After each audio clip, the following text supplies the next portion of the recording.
In Dragon Ball Z, Super Saiyan 3 Goku was portrayed as the peak of unfused Saiyan power, a form so overwhelming that even Majin Buu struggled to keep up with it. Despite its energy drain, the raw speed and destructive force of Super Saiyan 3 was far beyond anything Goku had shown before. Broly, on the other hand, is a monster of pure scale and controversy. In his legendary Super Saiyan form, he was effortlessly manhandling Goku, Vegeta, Gohan, and even the powered up future Trunks all at once. His strength only increases the longer he fights, making him a unique opponent compared to anyone Goku faced in the main timeline. So the question is, does Super Saiyan 3 Goku's raw multipliers and feats against Buu give him the edge over Broly's unstoppable growth? Or is the legendary Super Saiyan limitless power just too much for even Super Saiyan 3 to handle? If you enjoy conversations like this and want to take part in deeper Dragon Ball discussions, I highly encourage you to join the Dragon Ball HQ Discord server, link below in the description. We'll be diving into this topic and more over there. Now, without further delay, let's begin. Talking firstly about the anime's portrayal. After the Otherworld tournament wrapped up, Dragon Ball actually gave us a pretty clear picture of where the power scale stood, though it's something most fans overlook. Super Perfect Cell makes a flashy return, declaring himself stronger than ever, only to be completely embarrassed by Pikkon. That single moment places Pikkon, and by extension Goku at this stage, beyond even Super Perfect Cell. So before the Buu saga even begins, Anime Goku has already climbed into a tier above his old rival. 7 years pass and things shift. Goku now has another son, Goten. While Gohan has grown into his teenage years, Vegeta unsurprisingly spends all that time training non-stop. One scene people still debate is when Goku struggles with weighted training in the afterlife, 10 tons strapped to each limb, under 10 times Earth gravity. That's effectively 400 tons crushing down on him. At first it seems too much, but once he flips into Super Saiyan, he handles it with ease. These moments highlight how much the anime leans into showing Goku's sheer physical power compared to the manga. When the 25th World Martial Arts Tournament is announced, Goku gets special permission to return for a day. The catch? No Super Saiyan transformations are allowed during the competition. Vegeta, in typical fashion, insists he'll win regardless, even against fighters like Piccolo, now permanently fused with Kami, or Android 18. At first glance, that seems like nothing more than Saiyan arrogance, but given how far he's come, it might not be completely baseless. Meanwhile, Goku himself seems more fascinated by the raw potential of Goten and Trunks. He notices immediately that these two kids already rival where Gohan was during the Cell games, at least in his base form. The claim feels ridiculous until you look at the evidence. Goten and Trunks treat Super Saiyan as casual as other kids treat learning how to ride a bike. Even if they haven't refined the form into the full power version like Goku and Gohan did in the Hyperbolic Time Chamber, their effortless transformations make them absurdly strong for their age. Remember that Gohan Super Saiyan 2 in the Cell arc was powered heavily by rage. Guides explicitly state that his fury is what pushed him into those insane heights, specifically El Manga Legendario. By the Buu saga, Gohan's emotional edge is dulled and it shows when he fights Dabura. His power hasn't vanished, but it's inconsistent and nowhere near what it once was. During this era, Goku also encounters Supreme Kai for the first time. Because divine energy functions differently, Goku can't even sense Kai's ki at first. Despite that, he's not intimidated in the slightest. Supreme Kai admits outright that he isn't sure he could defeat Goku, which says a lot considering Kai was described in the supplementary material as being around Cell era level himself. The truth is, neither of them fully understand the other's capabilities yet, but the fact that Kaioshin thinks that he couldn't have beat Goku while only knowing his base form is pretty weird. Things heat up once Dabura turns Piccolo and Krillin into stone. Supreme Kai panics, insisting that Dabura must be eliminated immediately, but Goku, calmly as ever, brushes it off, as he flat out says Dabura shouldn't be difficult. He even adds that Dabura is on par with Cell and Vegeta doesn't contest it. That alone shows how far Goku and Vegeta have progressed. Cell tier fighters, once treated like world-ending threats, are now seen as manageable opponents. That's even a good chance Goku could have handled Dabura without going beyond Super Saiyan 1. The same pattern repeats with Pui Pui. Kai warns that they'll need to work together, but Vegeta steps forward in base form and humiliates him with no effort at all. Supreme Kai is stunned, clearly having no grasp of just how powerful the Saiyans have become since the Cell games. Looking back at what Goku had already accomplished in the Otherworld arc, it's obvious both Saiyans are operating on levels that make their old battle look like child's play. Some fans argue Supreme Kai's misjudgments make him an unreliable power scaler, but Dabura is different. He actually manages to hold his own against Super Saiyan 2 Gohan. Depending on which source you follow, he's either slightly weaker or right around the level with magic abilities compensating for any raw power gap. In the anime, it's even implied Gohan gets stronger after Kibito heals him, suggesting his fight against Dabura happens at a higher baseline than many fans assume. Neither Goku nor Vegeta are impressed though. Vegeta jokes that Dabura's only real threat is his spit. Meanwhile, Babidi's energy measurement system is introduced. At one point, Vegeta openly states that he believes he surpassed Gohan, though he acknowledges Gohan's potential might still eclipse his if pushed to the limit. That lines up with Goku's long-standing view that Gohan holds the greatest hidden power amongst them all. Eventually, Goku admits that he underestimated Dabura and he's actually much stronger than he thought, and this initially was as strong as Cell.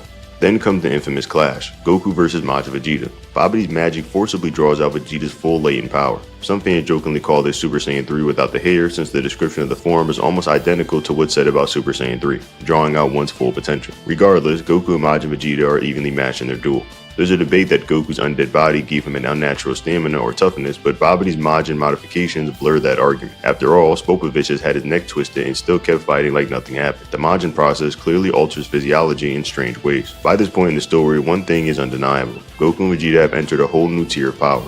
Once defined as the ultimate threat back in the Cell Saga, has now become a warm-up in the Buu era. One of the more overlooked aspects of Dragon Ball's power scaling isn't just raw numbers, but physiology. Certain conditions in the series fundamentally change how characters experience damage. Fighters revived in the afterlife, for example, eventually lose their ability to register pain. Goku's mental fortitude also gets highlighted during Babidi's attempt at mind control. The sorcerer can't take control of him at all either because of the unshakable will or the purity of his spirit. Vegeta, by contrast, has enough inner conflict for the spell to grab hold, but even then he only submits to it willingly. That alone suggests his resistance was on a higher tier and he allowed the corruption in for his own ends. When Goku and Vegeta finally collide, their speed and ferocity dwarf anything the younger generations can even process. Goten and Trunks literally can't catch up. Not because the adults are running, but because their fight is happening at such velocity and intensity that the kids can't even enter the same space of battle. During this clash, Vegeta drops his pride momentarily, calling Goku a natural prodigy, and that's a huge admission from the man who's defined by rivalry. Their duel doesn't just shake the battlefield, it tears open the magical seal holding Majin Buu. The result is pretty catastrophic.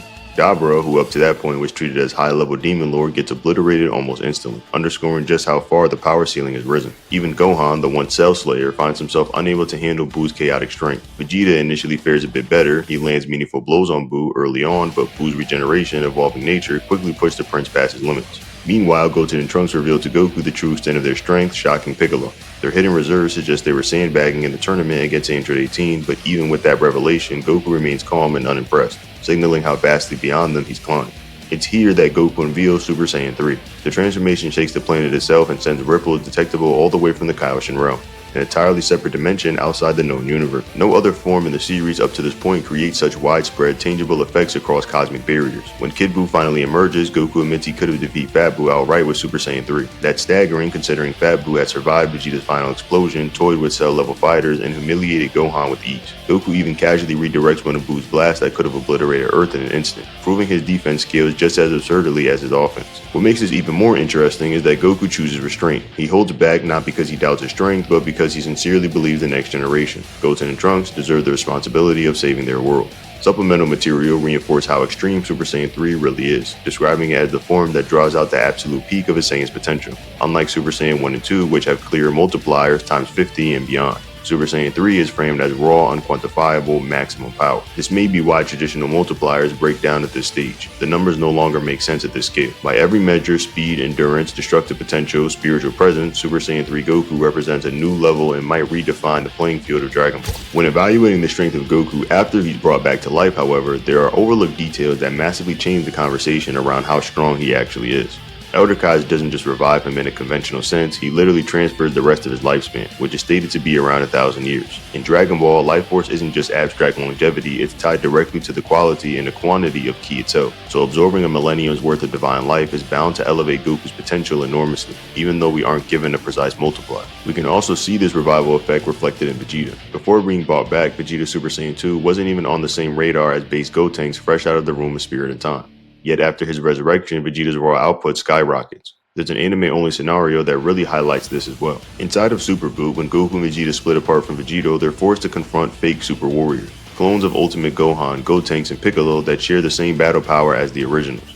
Now, here's the surprising part. Vegeta, who not long ago was completely outclassed by Gotenks' base form, manages to fight Super Saiyan 3 Gotenks and Piccolo simultaneously and actually beat them, while only using regular Super Saiyan.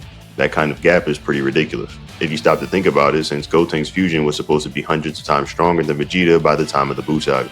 And for Goku, his post-revival growth is even more absurd. In the same filler sequence, Super Saiyan Goku casually dismantles the doppelganger of Ultimate Gohan. Keep in mind that this clone wasn't some watered-down version either. Goku himself acknowledges that the ki is identical to the real Gohan's ultimate state. The Daizenshuu backs this up too, explicitly stating that the fakes possess equal strength to their originals. This means anime canon Super Saiyan Goku one-shot as someone who had previously been portrayed as the strongest Z fighter by far.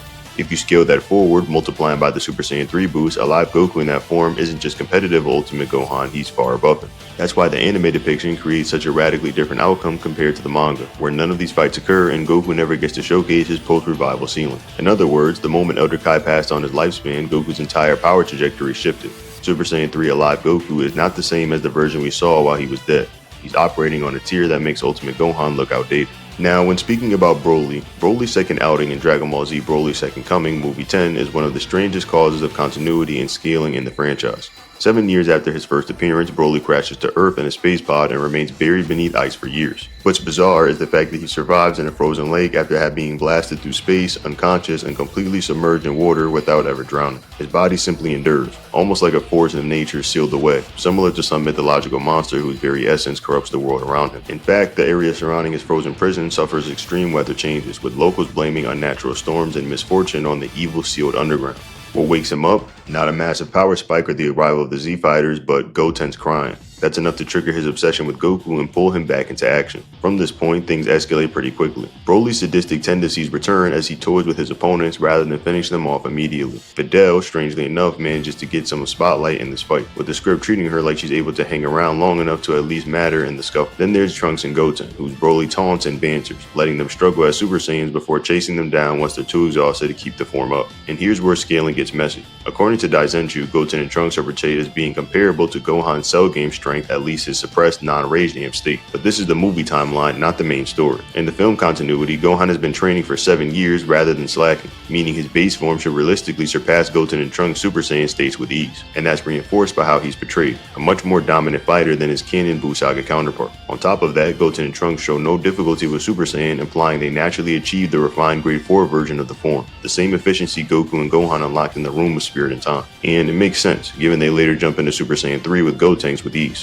This version of Gohan should, on paper, be an absolute monster. Just remember, in Super, he jumps from Buu level to sparring with gods in just a matter of days. In the Buu Saga, he masters the Z-Sword faster than Goku can even lift it, despite Goku having years of an advantage. Gohan's potential is pretty absurd, so you'd expect a trained 7-year-old Gohan to be untouchable, and yet Broly still humiliates him. Even though pamphlets confirm Gohan is using Super Saiyan 2 in this movie, despite no lightning effect being animated, it doesn't really matter. Broly smacks him around in minutes, pretty casual. The beating is so overwhelming that Gohan literally tries to lure Broly into a lava pit, desperate enough to believe that the magma would be enough to kill him. Instead, he nearly dies by his own plan, collapsing from exhaustion until Krillin swoops in to pull him out. That's the scale of Broly's dominance here. 7 years of training, Super Saiyan 2 Gohan, and he's dismantled that if the Cell games had never happened. Now, is Movie 10 Broly stronger than Movie 8? Considerably, yes, though the exact margin is impossible to nail down, since Broly never showed his true max in the first film. Gohan himself realized mid-battle that his training may not be enough, going from initial confidence to fear once he actually feels Broly's power head-on. If you think Super Saiyan 2 Gohan from Movie 10 can handle Movie 8 Broly, then logically Movie 10 Broly would obliterate his earlier self with ease. The climax is where things get interesting. Broly unleashes his Omega Blaster, a massive energy sphere that makes the iconic father-son clash against Cell look lame by comparison. Instead of Goku empowering Gohan from the afterlife, here Gohan is joined by Goten, Trunks, and even a spiritual manifestation of Goku himself. There's debate about whether Goku's appearance is real or simply a version born from Goten's wish to the Dragon Balls, but several guides and even Broly's own reaction suggest Goku truly manifested for the clash. Even then, Broly is hardly serious. The Omega Blaster isn't portrayed as his ultimate technique, more like an oversized casual ki blast he hurls at them while laughing. The trio initially struggle, but when Trunks intercepts the smaller blast and a last-second push, they overwhelm Broly's attack and redirect it. Caught off guard, Broly is consumed in the explosion, bringing his second defeat. This scene mirrors what happened to Cell in the Cell games when Vegeta caught Cell off guard and Gohan was able to finish him off. In short, Movie 10 reframes Broly as not just an unstoppable brawler, but as a horror-like entity whose presence warps nature, who can overpower a trained Super Saiyan 2 Gohan with insulting ease, and who only falls when an entire Saiyan family unites against him with divine-level intervention. Now, when looking at this matchup realistically, there's really no scenario where Goku could defeat this version of Broly. The Goku who originally fought Fat Buu was weaker than Ultimate Gohan, and the Gohan that Broly easily fought and overwhelmed in Movie 10 was at least as strong as his canon counterpart, arguably even more so. This makes sense since that version of Gohan had been training continuously for 7 years, which would naturally push him closer to unlocking his hidden potential. Considering Gohan's overall latent ability surpasses Goku's, training for the same length of time would still result in Gohan becoming the stronger of the two. Even if we consider Goku who later fought Kid Buu and factor in the Mind Trap filler arc where Super Saiyan Goku was portrayed as stronger than Ultimate Gohan, he still wouldn't measure up to Broly. Even granting Goku a multiplier that makes him 8 times stronger than Gohan or potentially more, it wouldn't compare to the sheer level of power displayed during the final beam struggle against Broly. That attack required a combined effort from Super Saiyan Goku, Super Saiyan 2 Gohan, and Goten, which was an exponentially greater leap above Broly than the relative smaller gap between Goku and Gohan. It's also worth noting that Goku is outright called the strongest warrior in that movie. This would place him above that version of Gohan who was already at or above Ultimate Gohan level, essentially mirroring the same portrayal of Goku from the filler. Taken all together, Broly comes out as the clear winner in this showdown against Canon Super Saiyan 3 Goku, and the gap is so vast that the fight wouldn't even be close.